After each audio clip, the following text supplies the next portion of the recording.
Si es lamentable que el titular del área que tiene que procurar la negociación y la armonización con todas las fuerzas políticas decida, más que cuidar la potestad de su encargo, ser un militante que demuestre a todo límite su lealtad incondicional con el titular del Ejecutivo, saliendo a promover la revocación de mandato, lo que es gravísimo, lo que es inadmisible para el desarrollo democrático del país, es que se utilicen los recursos de la corporación que está responsabilizada de la seguridad y que las figuras que deben encabezar de manera absolutamente neutral el combate a la inseguridad participen en actos proselitistas.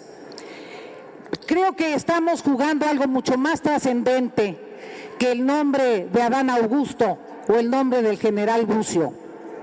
Estamos jugando, colegas legisladores de todas las fracciones, si vamos a admitir que haya retrocesos democráticos y se construya desde el Estado elecciones, incluso usando a las Fuerzas Armadas. Eso es inadmisible y los demócratas lo tenemos que denunciar, sea que agrada o no agrada. Hay límites y los límites somos los primeros obligados a respetarlos. Gracias, Presidenta. Rebasados los límites, Beatriz. Pues mira, a la sociedad mexicana, a los demócratas en la sociedad mexicana, en el pueblo de México, les ha costado mucho, nos ha costado mucho el que cuestiones que se percibían como parte del atraso de los gobiernos de otras décadas se superaran. Para eso se propugnó por diversas reformas políticas, esencialmente para separar las elecciones del gobierno, para que no fueran los recursos del gobierno los que determinaran la voluntad popular.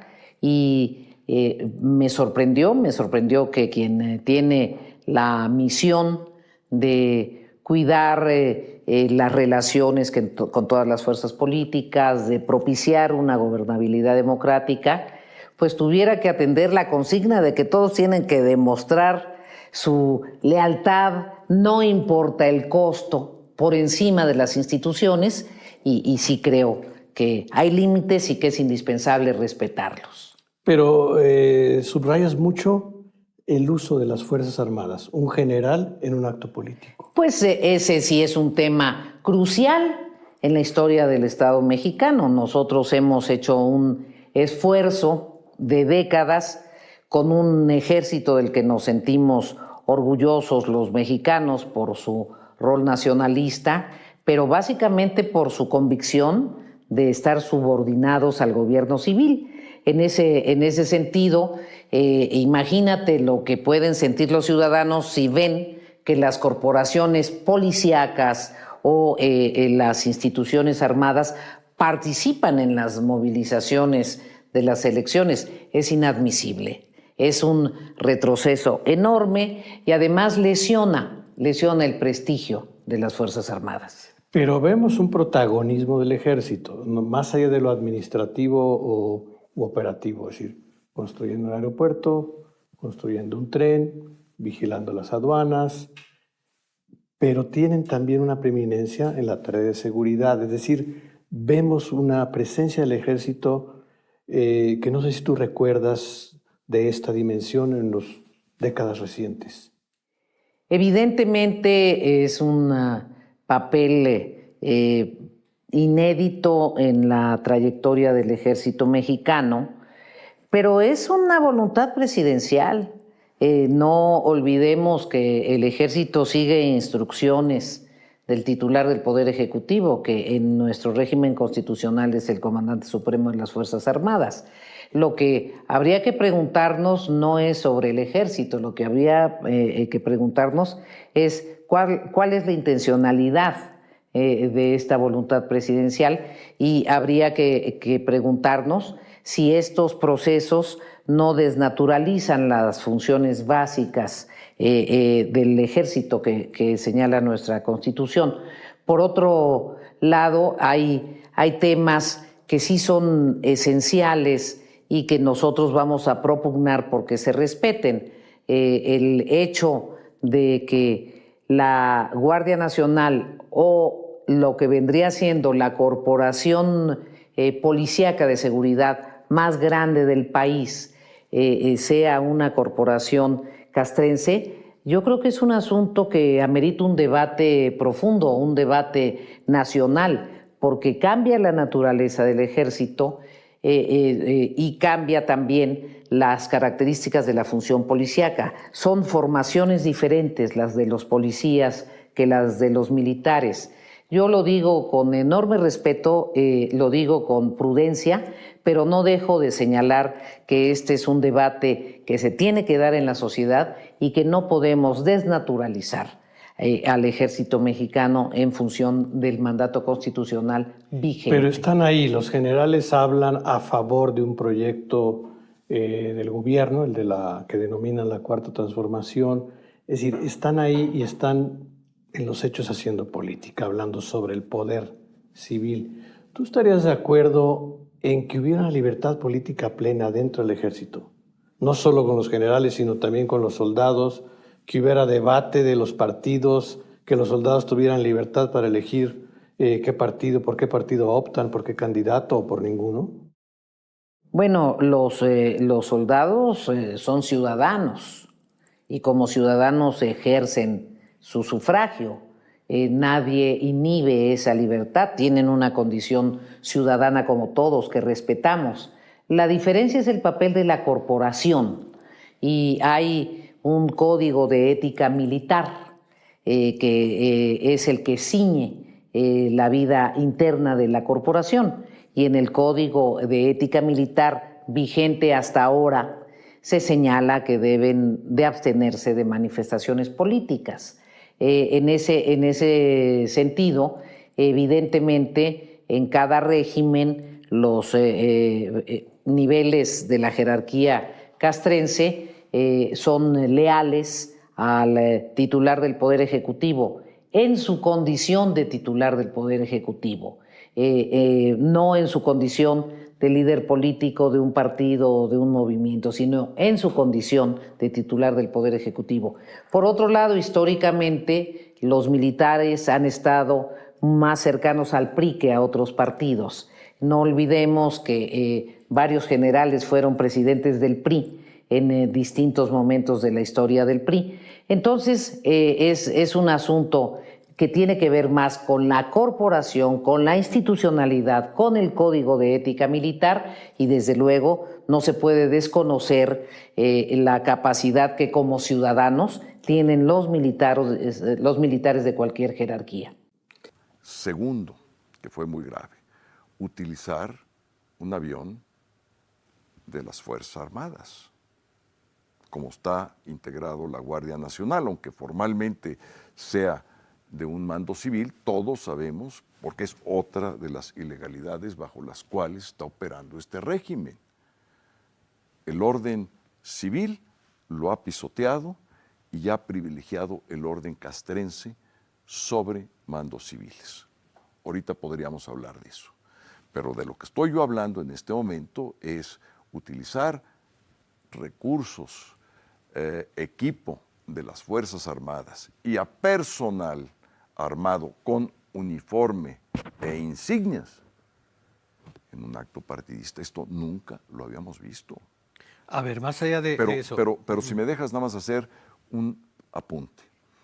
Y la presencia del secretario de Gobernación no es solamente la presencia, es el ataque a una institución de Estado que es el INE, porque desde ahí atacó, se mofó de los consejeros electorales que ya se iban, dijo, con el rabo entre las patas.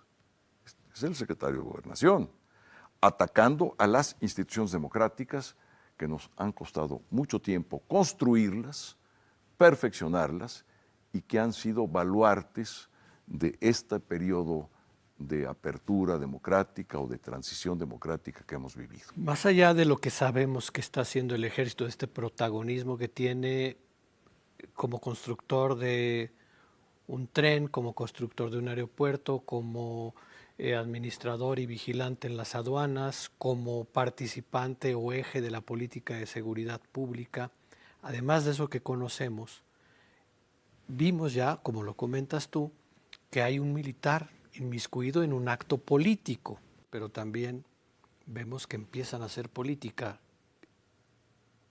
¿Tú estarías de acuerdo? Estoy en total desacuerdo. Estoy en total desacuerdo con el discurso del secretario de Defensa pidiendo apoyo de la manera como lo hizo, en una arenga partidista prácticamente, para el presidente de la República. Ese no es su papel, esa no es su función. Su función es salvaguardar la seguridad nacional, que es la integralidad del Estado mexicano.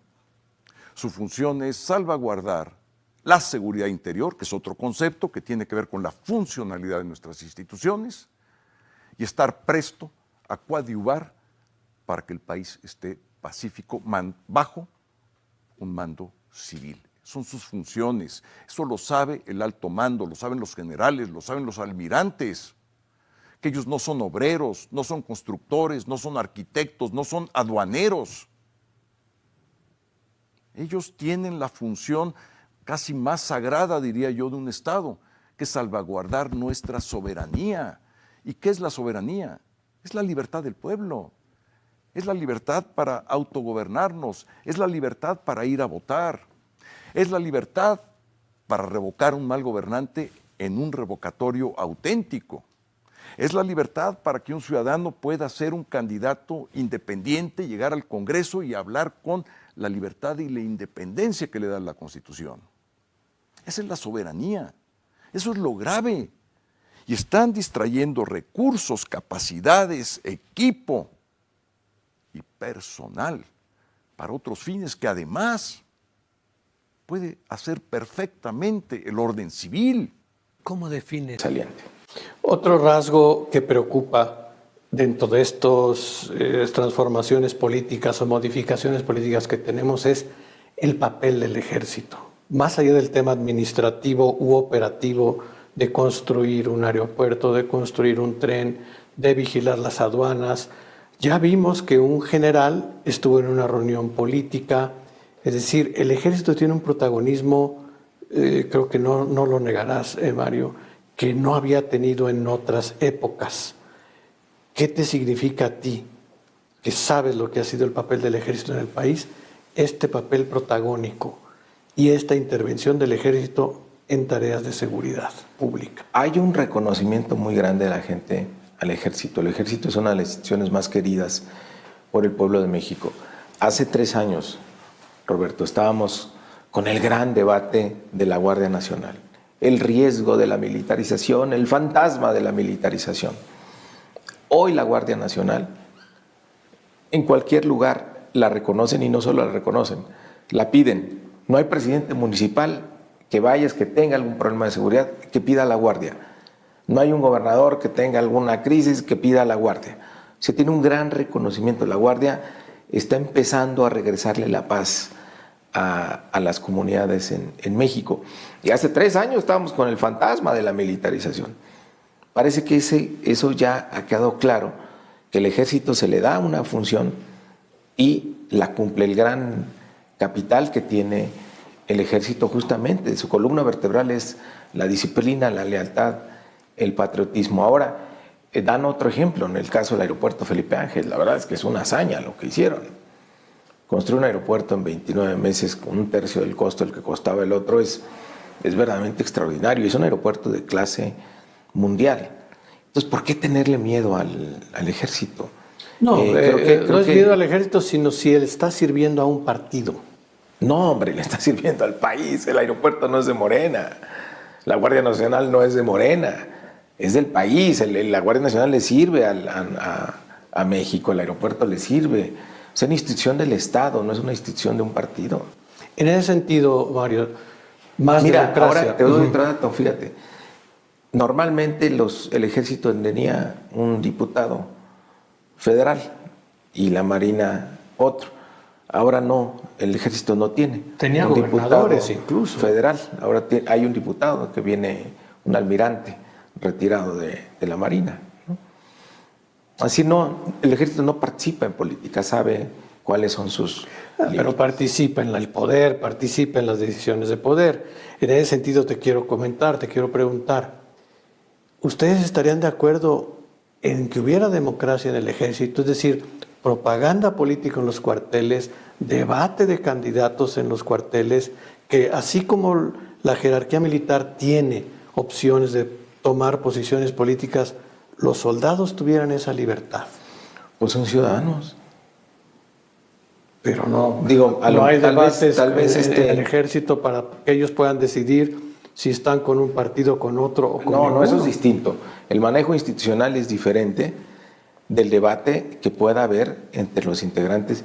Pues si los soldados son pueblo, ¿por qué no van a poder discutir de política? Si justamente lo que estamos viviendo es esta revolución popular democrática que se basa fundamentalmente en el cambio de mentalidad, en la revolución de las conciencias, en cómo el pueblo está asumiendo los asuntos públicos. Esta politización, pues después de tantos años de falta de libertades, de autoritarismo, de falta de democracia en México, finalmente esa lucha florece y es lo que estamos viviendo ahora.